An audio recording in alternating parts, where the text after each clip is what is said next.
All right, we are live. Hello. Hello, everybody. I am thrilled to see you all. I'm Molly Walker. I'm the 2020 San Francisco PR Roundtable Chair, and this is our fourth virtual meeting. We are, let's see, and today we are presenting Otis Taylor, who is a San Francisco Chronicle columnist, on vacation, as you see. Well, Otis will tell us where he really is. We're talking about his beat, race, politics, housing, policing, and immigration, and all of those things. We're also going to follow a roundtable tradition, which is to quickly introduce ourselves. I'm going to have a list of names which I'll read, and if you would just say who you are. If you have a formal board role, say that. If you have a job, put that in the chat. Don't talk at length because we have a lot to get through. Here I go. I'm going to call names out, and then at the end you can add yourself if I haven't managed to mention you. So Vivian. Vivian Auslander. Hi, everybody. Past president. Thank you. Karen Boyd. Okay. Kathleen Brennan. Is anybody else hearing this sound in the background? Sounds like a vacuum. Yeah. Molly, I think it's... If you think it might be you, please mute yourself. Thanks, Molly. Kathleen, did you say something? Hi, everyone. Kathleen Brennan, current board member and chair of the scholarship committee. Thank you to those of you who donated to the scholarship along with our event registration. Nice to see everyone. Yeah, Sherry Cardo. I know Sherry's coming, so. Kimberly Charles. Okay, Priya Clemens. Priya, are you here? She's coming. Yes, I am. Sorry, I'm here. I'm just not on camera at the moment, but hello. Hi, Priya. Glad you're here. Thank you. Gerard Corbett. Gary Corbett with Red Flag, and nice to be here. Nice to have you. Phyllis Goodman. I think Phyllis is just coming on, so I will call her maybe. No, I'm here. Hi, Phyllis. Hi. Phyllis is the secretary of our board as well. Patty Hamlin. I'm here, and a former board member and president of the organization. Thank you. Brenda Kahn. Hi, Brenda Kahn here, and I'm immediate past chair of the PR Roundtable and a current board member. Patricia Kelly. Autumn King. Maureen Knoll. Hi, Maureen Knoll, current, actually former board member, I'm sorry, and with the San Francisco Ballet. Thank you. Janet Lynn. Hello, everyone. I'm with Audubon Canyon Ranch and Experience Corps, and I am a board member. Nice to see you. Nice to see you. Kim McCarl, sorry. No problem. I'm Kim McCarl. I'm the communications officer for Contra Costa Health Services, and this is my first roundtable experience, so thank you for having me. Oh, thanks for coming. John McDaniel. McDowell? Yes. If it's McDowell. Oh, sorry. No, that's fine. It's me down here in the wilds of the peninsula, just coming off of a effort in Montana for Senate, which failed. For what, John? Oh, a Senate race in Montana. Governor Steve Bullock running for Senate. Go, Steve Bullock. Well, that, I know. more, unfortunately. Okay. Oh, I'm sorry. Leah Melton. I'm not going to do this.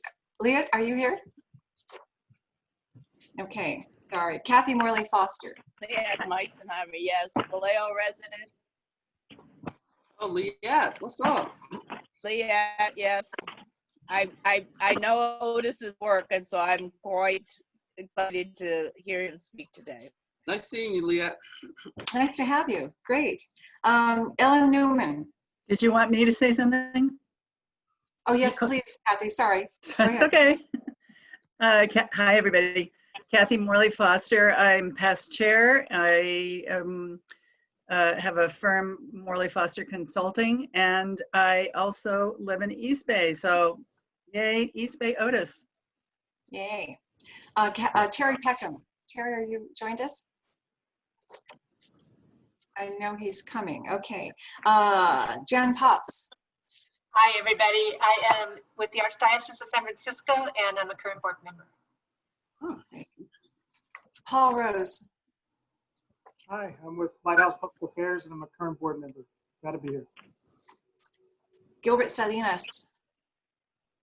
Hello, my name is Gilbert Salinas. I'm the new Chief Equity Officer for Contra Costa Health Systems, Health Services. So it's a pleasure to be here. It's also my first roundtable. So thank you for having me. Thrilled to have you. Will you let Karen Boyd in? Okay. Sarah Siegel. Hi, Sarah Siegel, with Siegel Communications. I am a current board member and in charge of membership. So if you're not a member and like to learn more about how you can possibly join our motley crew of people, just go to the membership page on our website. Thank you, Sarah. Sam Singer. Hi, it's a pleasure to see many old friends and wonderful faces here at the round table. I love reading Otis Taylor in the Chronicle, and it'll be a pleasure to see him on video today. What's up, Sam? Hey, how's it going, man? All right. Okay. Blodwin Tarter. Okay, Blodwin is maybe coming. Molly Walker, that's me. Hello, I'm in Oakland also, so happy to, yay, East Bay. Amy Weitz. Hi, Amy Weiss, PR consultant, longtime Oakland resident, and I have to say I'm thrilled to see Gilbert Salinas on the call. Known him for many, many years, and he's a great addition to the Bay Area. So I'm looking forward to hearing Otis. Thank you. Anyone we missed? Please introduce yourself. Hi, Molly. Hi, I'm Paula Reinman, and nice to see you all. I'm really excited to hear what Otis has to say, and I have a marketing communications firm called Impactful, and also, like John, just coming off a election for California State Senate District 15. That's great. Thank you. Who else? Yeah. Darylyn Davis, Davis and Associates Communications, and I'm on the board and looking forward to hearing what Otis's perspective on equity. Hi, my name is Trisha Kelly Carlin. Nancy Crowley invited me a while ago, and so I've been getting your invites, and I'm looking forward to the speaker. And also I worked with Sam many moons ago. Trisha, yay! It's a treat to see you. Good to see you. Anyone else? I'm Laura Birch, also with DNA Communications. We have a strong contingency on today's meeting today. Are we done? Hi, good afternoon. I'm Karen Boyd. I'm with the City of Oakland. Otis, I'm really grateful for your coverage of East Bay and community, and absolutely appreciate your coverage of equity issues, which are a key focus of our work. Nice to see new faces, and Sam Singer and I go way back. And Darylyn, she's a old friend of the cities and of our communications team as well. Good to see you. Good to see you too. Okay, we're good. So we're going to mute you all now and get on with the show. So roundtable events, we offer a door prize for attendees. So even though our meeting today is virtual and there is no door, I will announce a winner who will receive a copy of the book, The Color of Law, A Forgotten History of How Our Government Segregated America, which was recommended by Otis. You're encouraged to post your reactions to today's event on social media. Our roundtable handle is @SFPR Roundtable or #SFPRRT. Also, please post your questions in the Zoom chat as the program continues, and there will be time at the end, 15 minutes or so at end of the conversation for questions and answers. Thank you. It's my pleasure, my great pleasure, to introduce Otis R. Taylor Jr., who, as you know, is the East Bay columnist for the San Francisco Chronicle, where he focuses on the people who make the region a fascinating place to live and work. Like us. A South Carolina transplant, Otis spent more than a decade at the Columbia, South Carolina State newspaper, writing about arts, culture, and entertainment. Previously, he was the managing editor of a tech startup And he's also interested in reporting on issues relating to diversity and equity in the equality, and equity in the East Bay, as well as the region's history, culture, and politics. He studied English at Clemson University. We've invited Otis today as part of our commitment as a PR Roundtable to diversity and inclusion and equality as an organization. We want to do whatever we can to make our world a more inclusive place for everyone. And this is the first in a series that we'll be offering in the next few months, perhaps forever. Otis brings a passion about people and justice to his writing. And in our meeting with him last week, we saw that passion and intensity, and we liked it. It is my pleasure to welcome him to speak to us. Think of questions you want to ask him while he talks. I present Otis Taylor. Thank you. Hey, thank you for that, Molly. I appreciate this opportunity to speak to you. So I'm in my work clothes here. When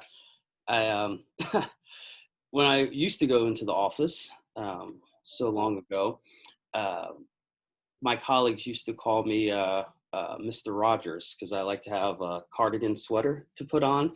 And I also wear slippers in the office, and I definitely do have slippers on. I would show you my bottoms, but they're sweatpants. So there's no pretense here. If you're coming into my home, I'm going to be how I am in my home. So when Molly asked me to speak to PR professionals, one of the first things I thought about was, man, all the bad PR emails that I get in my inbox every single day. It's as if, you know,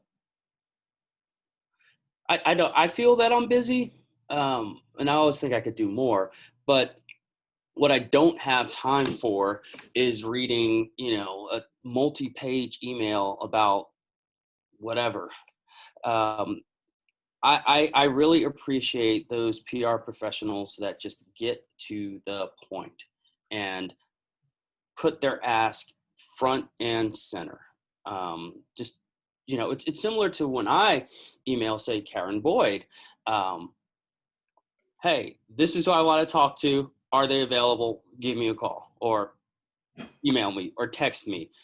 It's just, I know Karen's dealing with all this information coming from everywhere, and she's just, you know, a reporter, just like, get to the point.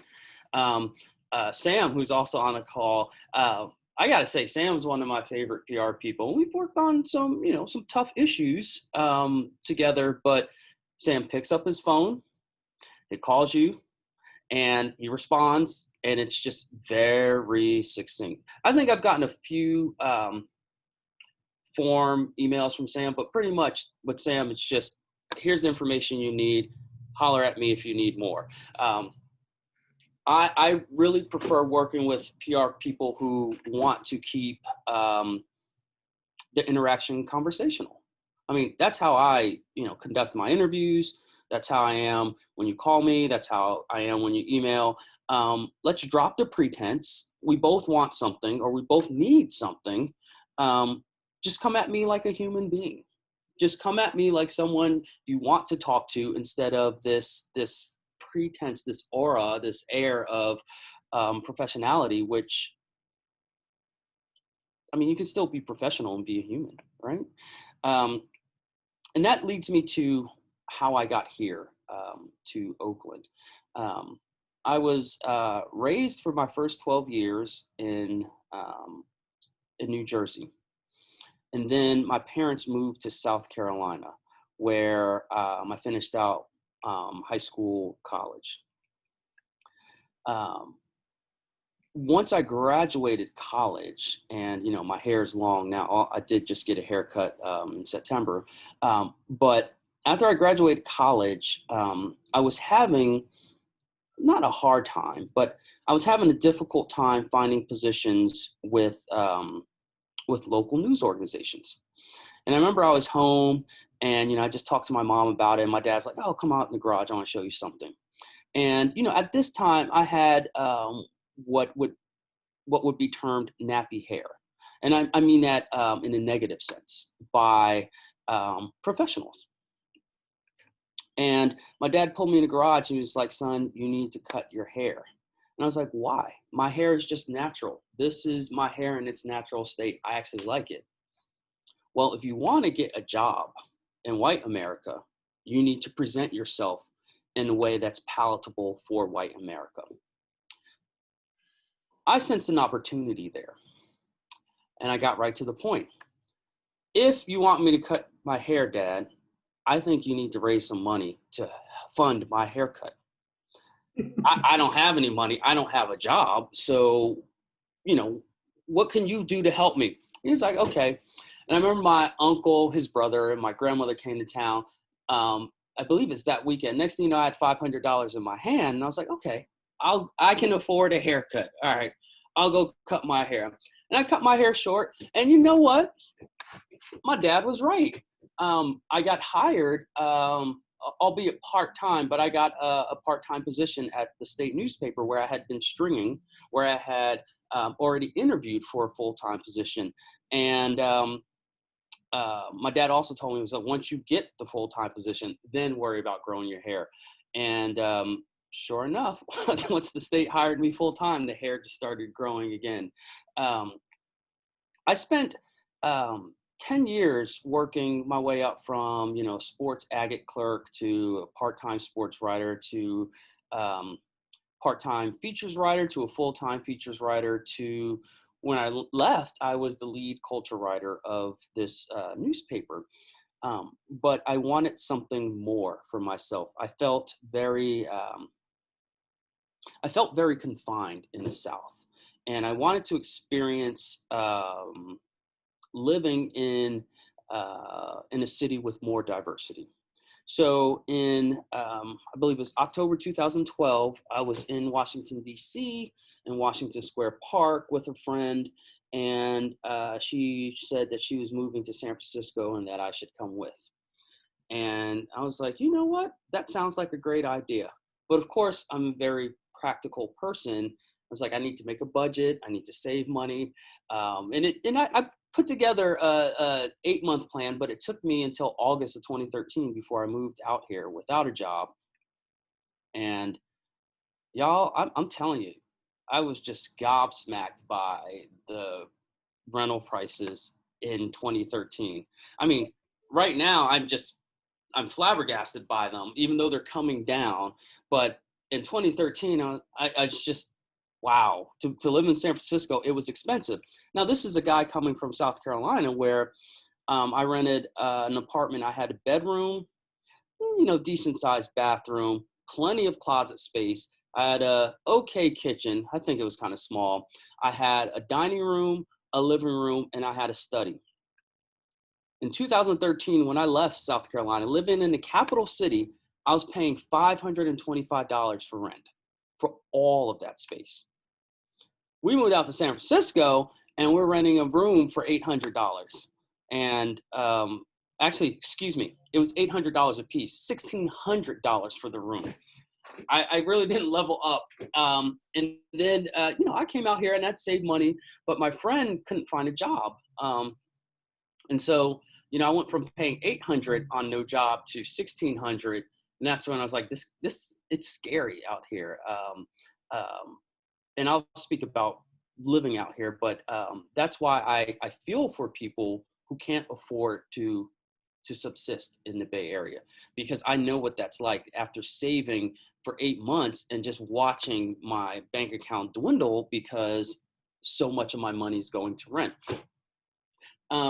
My friend just found a job in Seattle in February 2014, but I wasn't ready to leave the Bay Area. I felt that there was more for me to do here and experience. So I dabbled in technology for a couple years, and it really instilled my beliefs today about place and about being able to maintain a spot in the place. I'm working in these tech companies, working on these BS projects, and I'm making more money than I've ever have. And the goal is only to make money. The goal isn't actually to present a product that benefits people. My last job, we had in technology, we had, before we even produced a product, we had raised $4 million. And I'm just like, well, what's the deal here? Why am I working for this company that's able to raise $4 million with no product? And, I'm walking to this office in the Mission where it's multi-floor, we have bean bags, we have coffee, we have all the food we want, we have computers, we have new desks, we have all this accoutrements. But on my 20-minute walk from BART station, I'm passing tent cities or tent encampments on the sidewalk.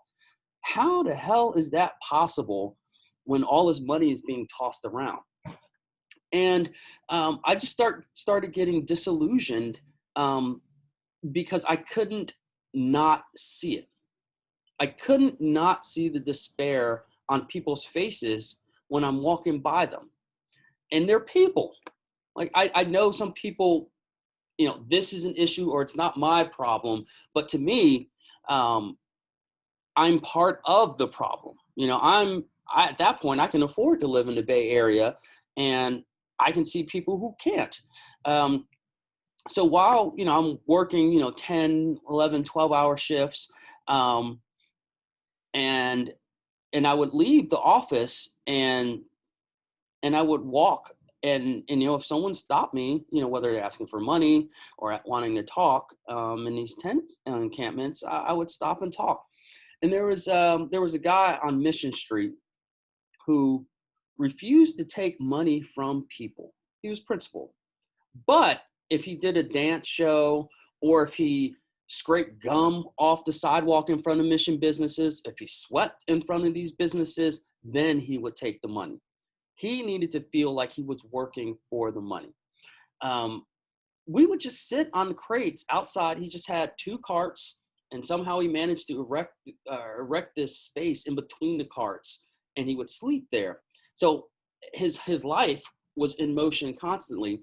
And we would sit on crates and, he would let me buy him a slice of pizza from time to time. And we would just talk into the night.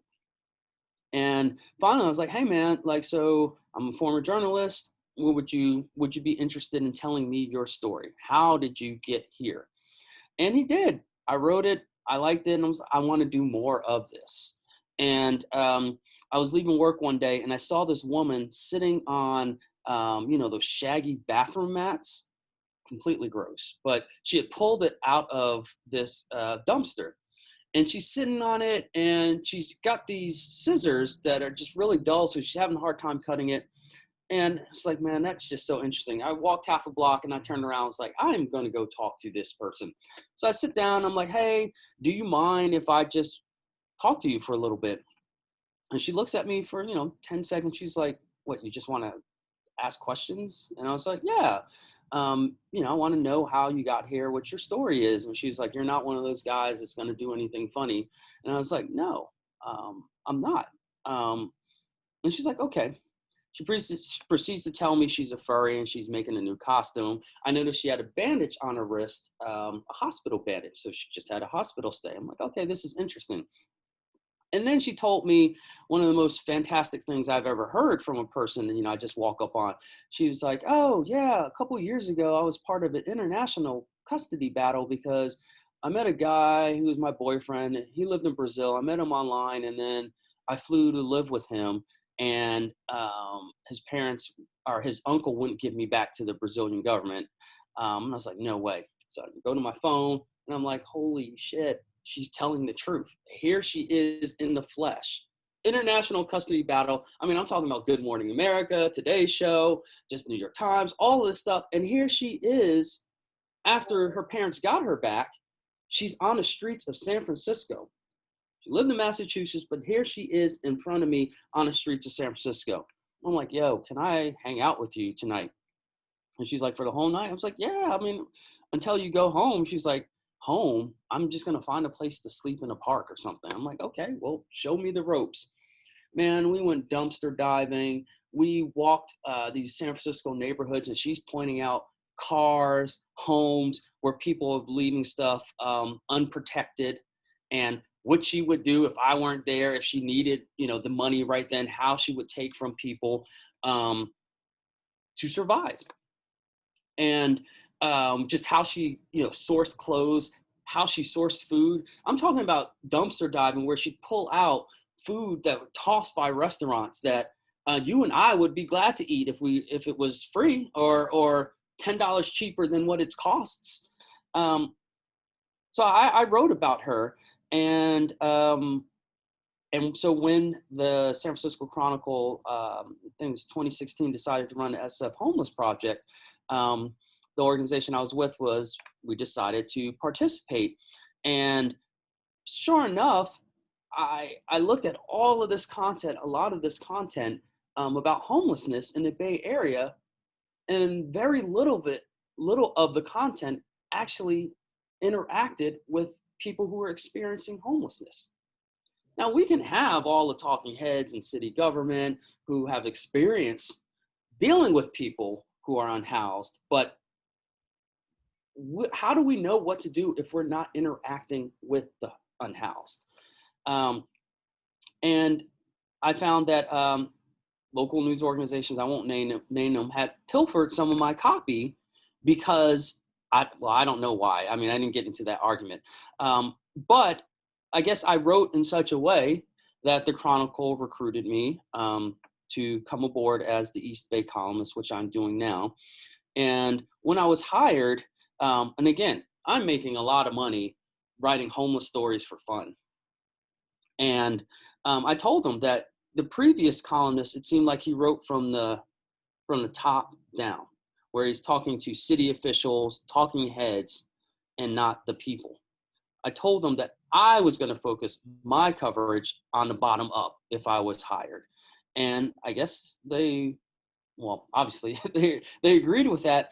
And to this point, I haven't had an editor suggest that I do it any differently. And here's why I think that is because all of us here right now, we're sitting in our homes, we're on our computers that we own. I still rent, but I'm actively thinking about what do I need to do to purchase a home because, hey, I'm gainfully employed. We're in the middle of a pandemic and a recession, but I still have money coming in. Actually, I'm making more money because my 401k has gone through the roof. I feel that the reason why it works is because I go to where people don't typically go. So in the East Bay, and in many parts of San Francisco, you can't drive or walk anywhere. Even in my bougie ass neighborhood of Rockridge, we've got unhoused people that are creeping in on the neighborhood. You get off on Claremont 24, and there's a homeless camp right off the exit right there. I try to introduce people like us who are secure to people who have the insecurity, whether it's housing, whether it's food, whether it's financial, because there's many more of people like that than there are people like us. And I found that particularly in Oakland, where our homeless population has exploded, and since I started at the Chronicle, I really want to introduce our audience to those people who are experiencing the homelessness. But I also want to investigate what I'm seeing. In case in point, if you drive around San Francisco, Oakland, and you see homeless people, what do you notice about them? I'll answer it. They're Black. And that's something you can notice, but for me, that's not enough. I want to know why. Why are Black people disproportionately represented in the homeless population? Well, you take California. It's only 6% Black, but statewide, 30% of the homeless population is Black. San Francisco is only 5% Black, but over 33% of the homeless population is Black. In Oakland, where your Black population is well under 30% now, we don't know with the new census count, but 70% of the homeless people in Oakland are Black. Why is that? And where are these people coming from? And in recent years, I've noticed that I'm talking to a lot of folks that I interact with on the streets, and they're from West Oakland, because they say, West Oakland, born and raised, they're proud of it, but they can't afford to live in a place where they were born and raised. Why is that? And there's many factors. There's income inequality. There's raging disparity in education. There is financial. I tell you, it blew my mind to find out that a district in Oakland didn't have one bank. And then I started looking into the numbers of how many Black people in Oakland were unbanked. And it was almost 40%. Like, how is that? I mean, and I'm coming at it from a place that I had a bank account before I had a debit card. I mean, my parents had bonds in my name right after I was born. I had access to banking before I even knew what banking was. How is it that people don't have that? And the way I engage with that is that if people don't have the same access that I have, how can I expect them to live how I live? And that's a guiding principle for me in my coverage, because yeah, people have problems. I mean, some commenters, when I write about the unhoused, they, well, they're on drugs and they just need to get a job. Okay. Let me go get a job at McDonald's and let me get paid, I don't know, hopefully $16 an hour. And let me work 40 hours a week. That's not enough to afford your first month's rent, your deposit, your power, all of this just to get off the street into a place. And if you don't have a bank, how are you going to save that money? That district in East Oakland I was talking about, I mean, you walk every corner or drive, liquor store, convenience store, check cashing place, but no bank. If you don't know or learn the tools for financial stability, then how are you going to know it when you need it? I feel that a lot of times when readers tell me that, oh, well, they're all on drugs. Okay, I give you that, right? There are people on drugs, but you know that this country had a war on drugs. And who did that war disproportionately impact? Black and brown people who were incarcerated. I mean, you had a whole generation of black males, black and brown males, taken off the streets and put into jail for drug offenses. I mean, you have a whole generation of black and brown males still in jail for marijuana offenses when marijuana is legal in California. Why is that? So, okay, they're on drugs. So I followed a man who moved, who lost his apartment in West Oakland. He's West Oakland born and raised. Lost his apartment in West Oakland of 18 years. And he slept on a couch in front of the apartment after he was evicted until his cousin put up a tent for him on Northgate Avenue. And if any of you know Oakland, Northgate Avenue was this, it was homelessness on display in a way that was so public. After a couple months there, a kind gentleman built this man a box to live in, a wooden box. This man, who was housed for all of his life, was beaten, he was stabbed, he was taken advantage of on the street.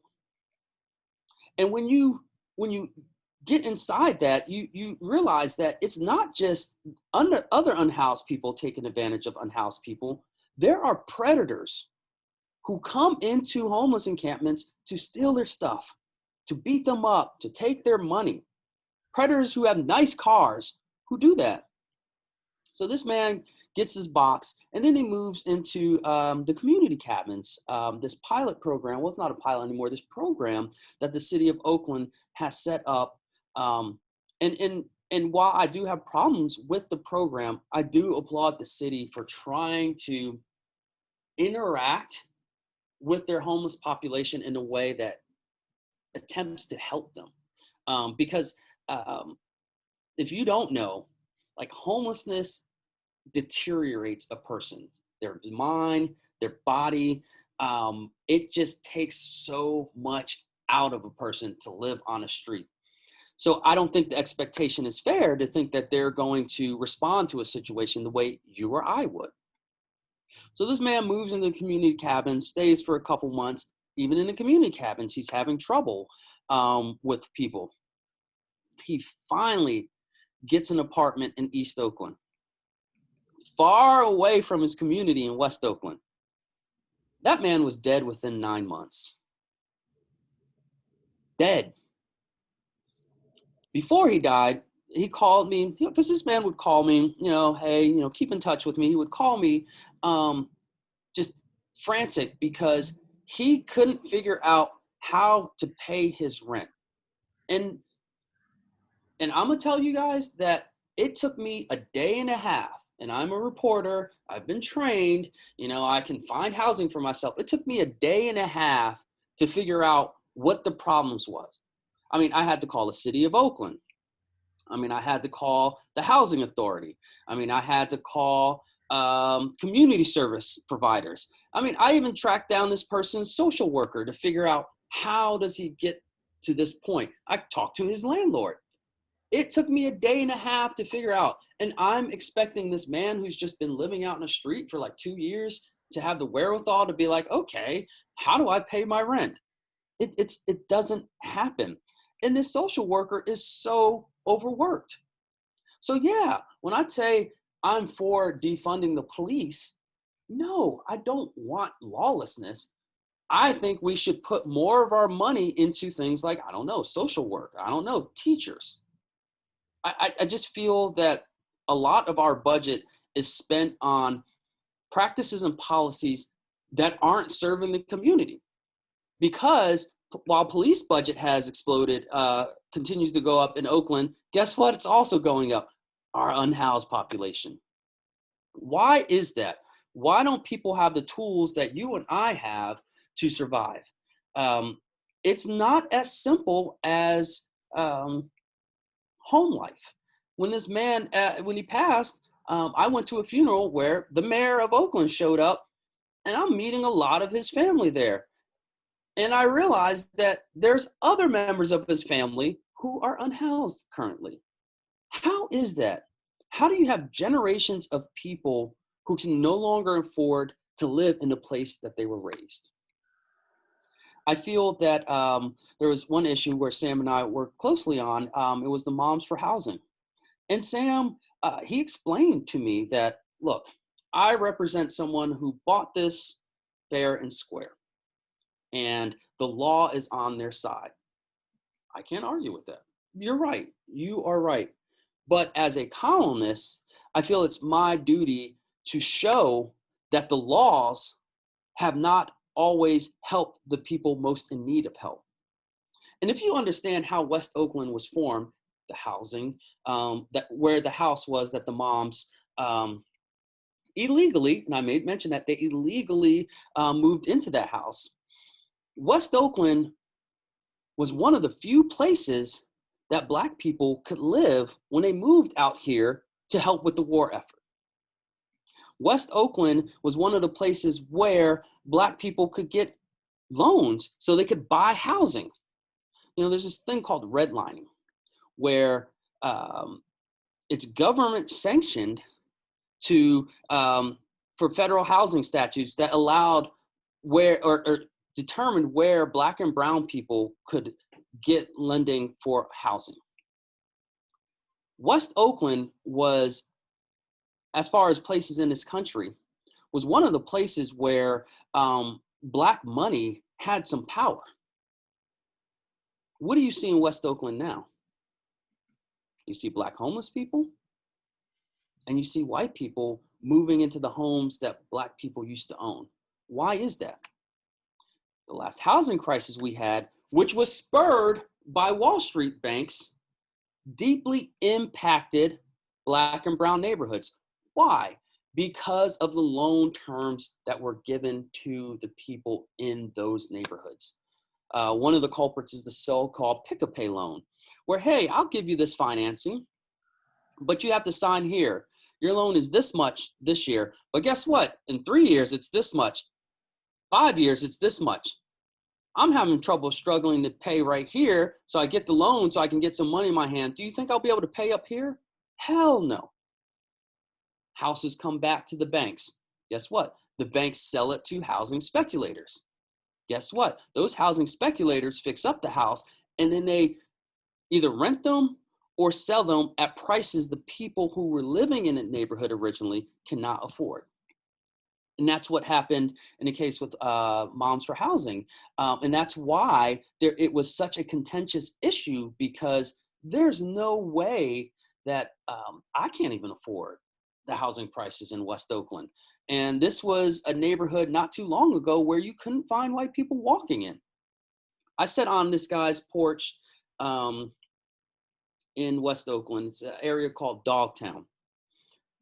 It was called Dogtown when he was growing up because dogs used to run around unimpeded, stray dogs. As a teenager, this guy would tell me he couldn't walk to, I think it's MLK, without a cop coming through and like chastising him. He said, so many times I've been thrown on a car and searched.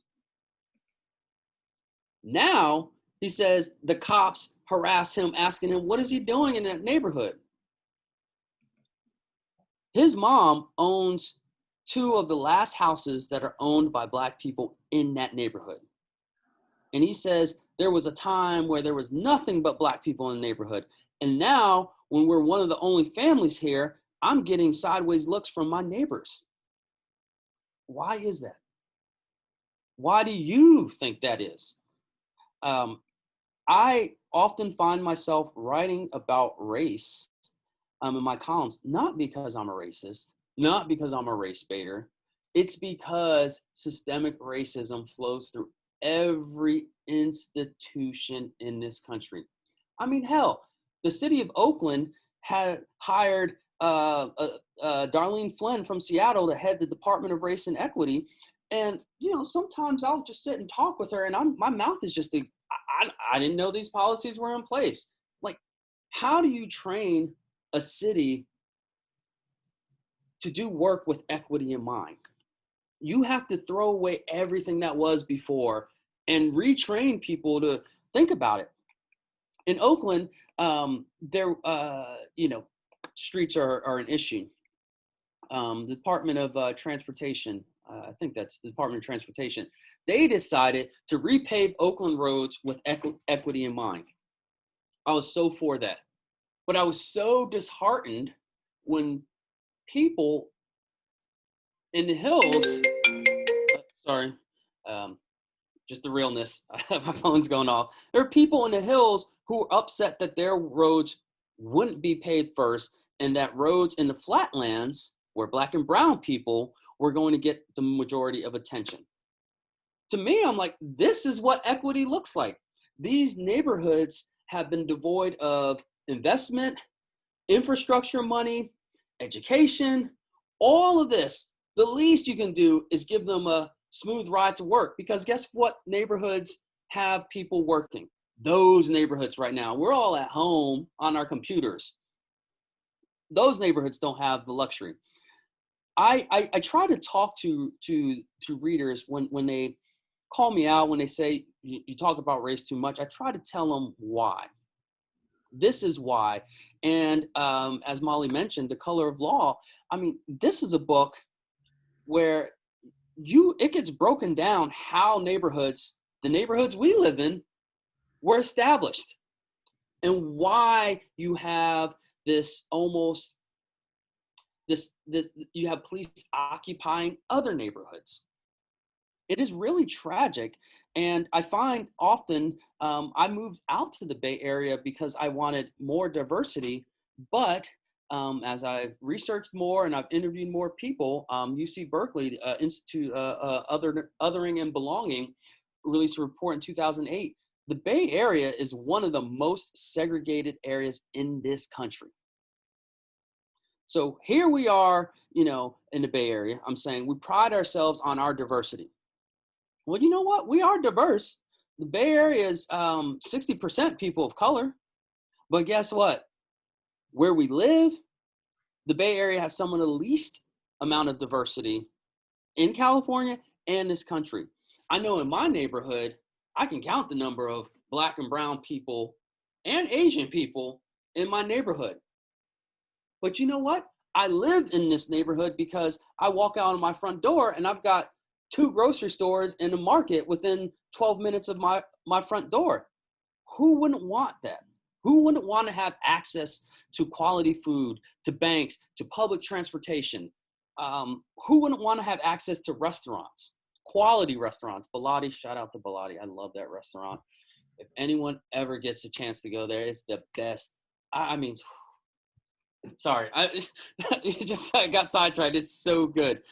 Who wouldn't want to have access to that?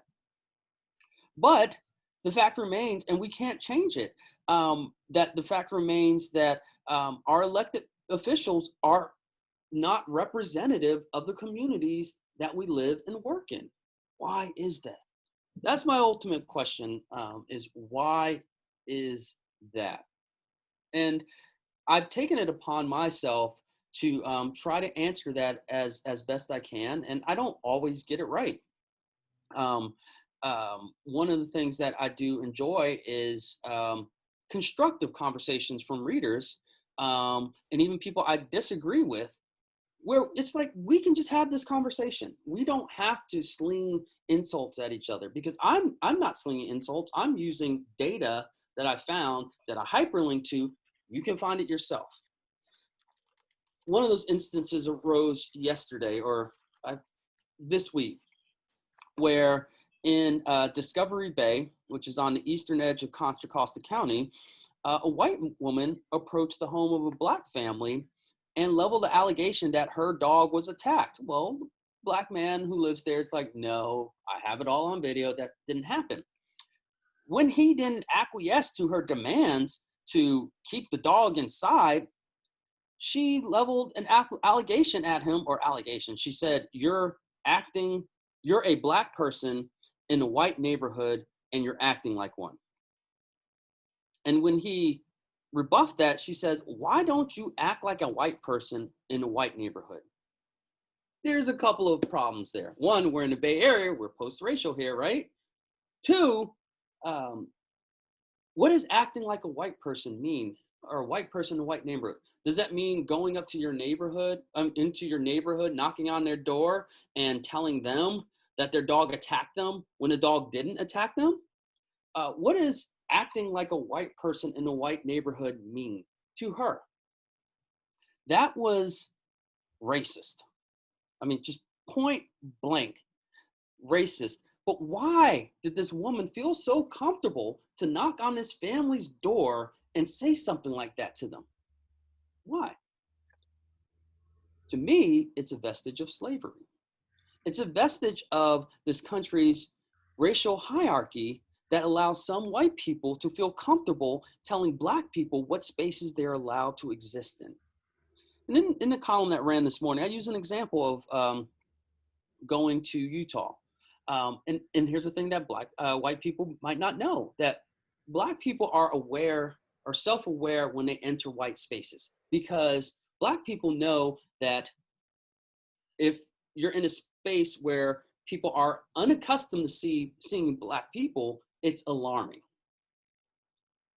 Discovery Bay is 60-some% white, but only 5% Black. I went to a place on my road trip. This is part of the road trip. This is a Grand Tetons. That's a waterfall. Sorry, I'm sorry. That's a waterfall. We went off the trail, climbed up to these rocks so we could eat overlooking the waterfall, with basking in the shadow of the Teton. On our trip, we went to a couple hot springs, and there was a hot springs that was well known, highly rated, in this small Utah town, northern Utah. Of course, I look it up. It's 97% white. But I'm thinking, okay, look, fellow travelers, you understand, like I'm just didn't happen on here with my swimming trunks and my towel that I bought at Target when I landed. Like, I'm here for a reason. I want to enjoy the hot springs. I was not prepared for the looks of disgust that my Asian friend and I got from people when we walked out to the pools. It was as if that we were infringing upon some freedom of theirs. It was like we didn't have the right to be here. I'm an American. She's an American. We paid our money. What's the beef here? When we got into the pool, the white people got out. Now, when I get readers telling me there's no racism, there's no systemic racism in America, I tell them that if you look at my column history, I'm trying to show you its different forms. Like, do you think I wake up in the morning or I relish the calls from my editor and like, hey, have you seen this video? Yes, I saw it this morning. I've been thinking about it. Oh, yes, let me write about another racist incident in the Bay Area where it's supposed to be post-racial. Hell no. No, I don't want to do that. I wish everyone was at my level or higher. I just feel bad for people when they have to experience it, because I know what it feels like driving across this country and you walk into a diner in Idaho and everyone stops eating and their mouths are open and they're looking at you walking to your table. Otis, yes. Can I ask you a couple questions? This is amazing. But I'm curious, do you hear from people, and do they get upset? Do they yell at you? Do they agree with you? What happens? Do you change their minds? And can we change their minds? I don't know if I can, but I think you can.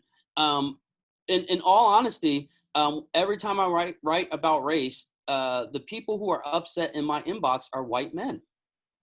And that's because if you look at the hierarchy in this country, white men are always at the very top.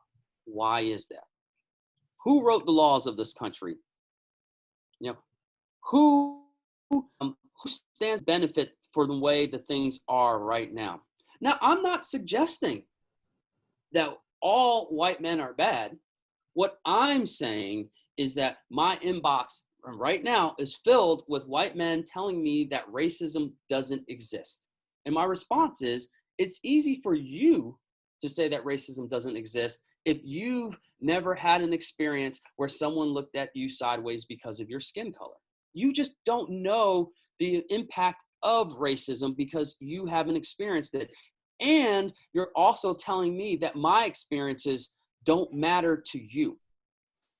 That is why we say Black Lives Matter, because if all lives mattered, you would appreciate and try to understand the experience that I have had in this country. So Paula Reinman has a question, Otis, which is, what kinds of stories and ideas do you want to hear about from us? I want human interest stories. Sometimes I have sources in the city of Oakland who will come to me, and this could be, within the city establishment, or it could be a city official, public official, and they know that I want the human interest story. Like, don't come to me with oh, this program and this organization is doing this. It's like, okay, well, who's it impacting? Oh, it's impacting these people. Okay, well, connect me with that person, because that's who I want to talk to. I'm working on one with Alameda County and the COVID response. And, we had this we had this meeting, and I was like, so who are the people that are benefiting? I want to talk to them. It's just not good enough for me to talk to you. And they're like, oh, okay, well, we'll get you that. And sure enough, they turn around with that. I always feel for my coverage, but then a lot of reporters, we, especially that newsrooms like the Chronicle, LA Times, New York Times, are having their own racial reckoning. And I'm not saying every story is about race. I'm saying you better tell the stories of people by allowing the reporter to introduce the audience to a person who is experiencing what you're trying to pitch. So if you're pitching a housing development, or if you're pitching a new business that's opening, it's like, you know, like I don't want to know that there's another product on the market. Like, what's their story? Who is the person behind this? You know, so if you're wanting to pitch a woman-owned business, like, give me a little snippet about who is this woman behind the business and why I should care about her, because I got to care before I tell my audience to care about her. I think also, and if it's more complex than that, I think also just a very personal approach. And by personal, I don't mean, you know, and I haven't done PR, but I know there's the email programs where it'll autofill the person's name that you're writing to. Like, I can't believe I'm admitting this. I will delete immediately if I get a email that says, "Hey Taylor," which is just my last name, or "Hey O Taylor," and it's just like, man, you're not even attempting to connect with me. And yeah, sure, it might be more work, but if you're trying to place something in a Chronicle or the New York Times or the LA Times, like, go to the effort. And it's like, "Hey Otis, I saw this piece that you wrote. I didn't agree with that, man. Here's why." Constructive criticism. Have you thought about it this way? I have this person, boom. Let's talk. Simple. Just like personal touch. Because every person that's in here right now, I'm sure one-on-one we could have a conversation. We might not agree on everything, but I'm sure we could have a one-on-one conversation. Like Karen, bless her. I'm hard on the city sometimes, but you know what? Every time Karen and I talk on the phone, I ask how she's doing. You know, how's your family? How are you doing with COVID? You know why? Because, like, I like Karen on a personal level. Like, do we always agree? No, but the mayor, I like the mayor on a personal level. Do we always agree? No, but hey, how you doing? You know, what's up? Oh my gosh, this is great. All of this is off the record. We're just talking. Like, take a time to get to know me. I want to get to know you, and then we can get to business. And the call lasts, you know, anywhere from 3 to 5 minutes, but you get that personal touch in. So the next time I want Karen to respond to me, and Karen knows that when she comes to Otis, like, Otis is going to respond. Even if I can't do anything for you, I'm going to respond because I know you. Same thing with Sam and Liat. We've worked together before. Liat knows that, you know, when I call, I mean, it's something I'm asking for something, but hey, you know, what's going on? What have you heard? It's not just, I need this, hurry up. You know, it's a personal touch goes a long, long way. Karen is, as everyone should read what she's had to say in the chat box too. It's quite wonderful. She's also recommending white fragility. I just wonder, is there any, you have to say, I mean, we're running out of time, of course, we'll have to have you back. You have to say something about the election though, because you have spoken about our president. So what would you say? Do you have hope? I do have hope that things like immigration, I don't think without winning the Senate in claiming those 2 seats in Georgia, we'll have comprehensive immigration policy. But think about it like this.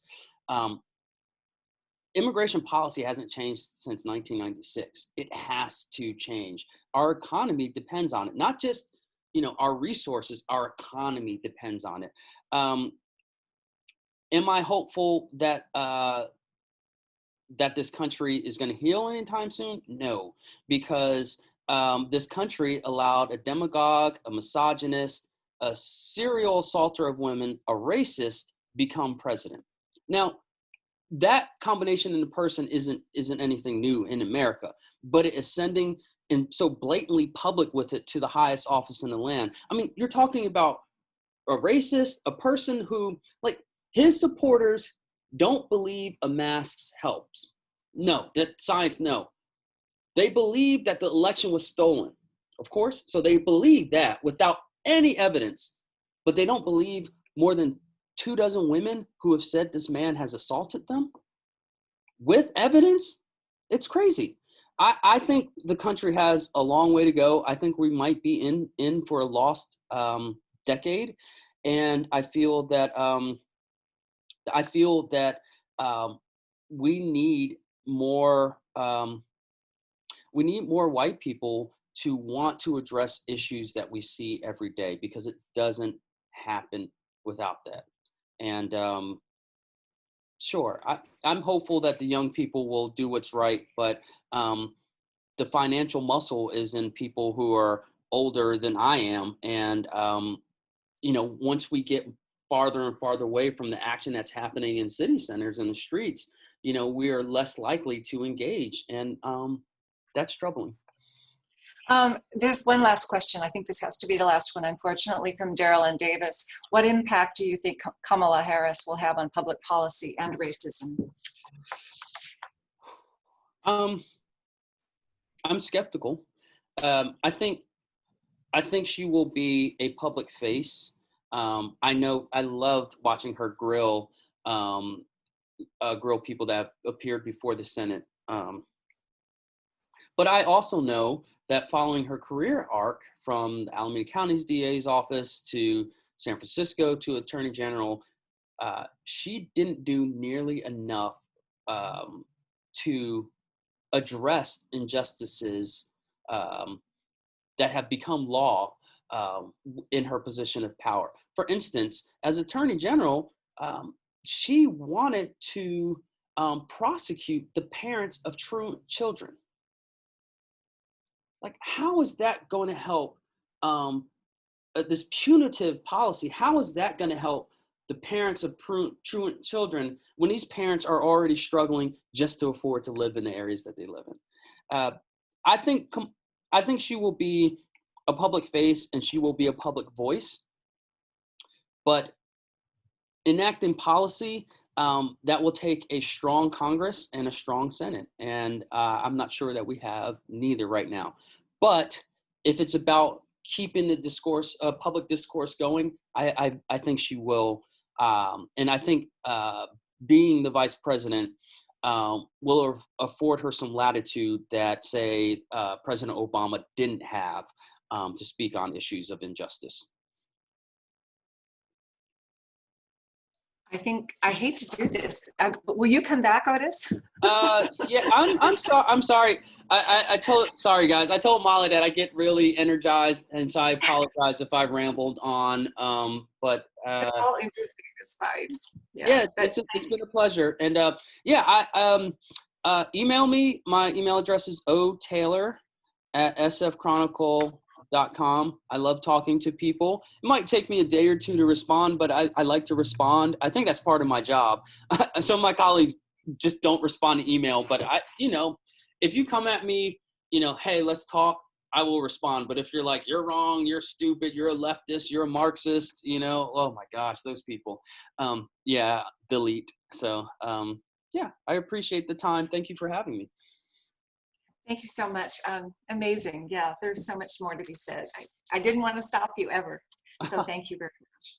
Okay, well, good. Thank you so much. I'll talk to you guys soon.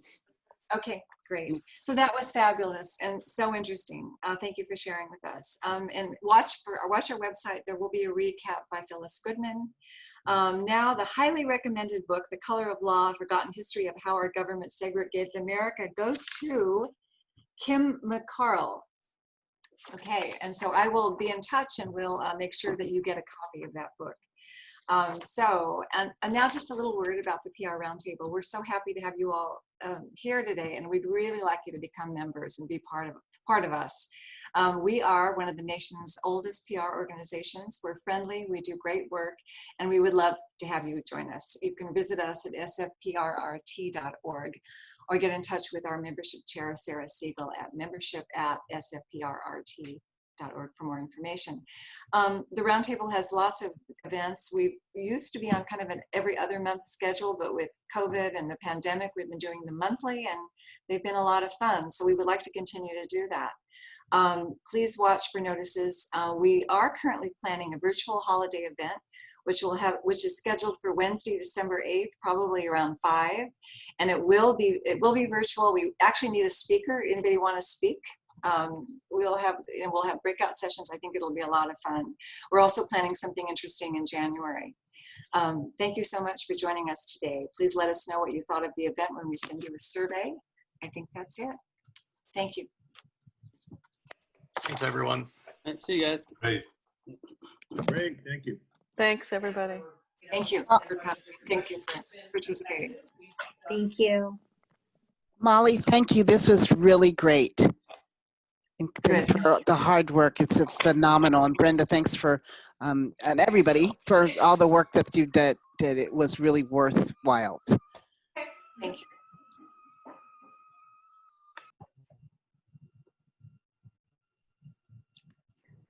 We'll cut the recording.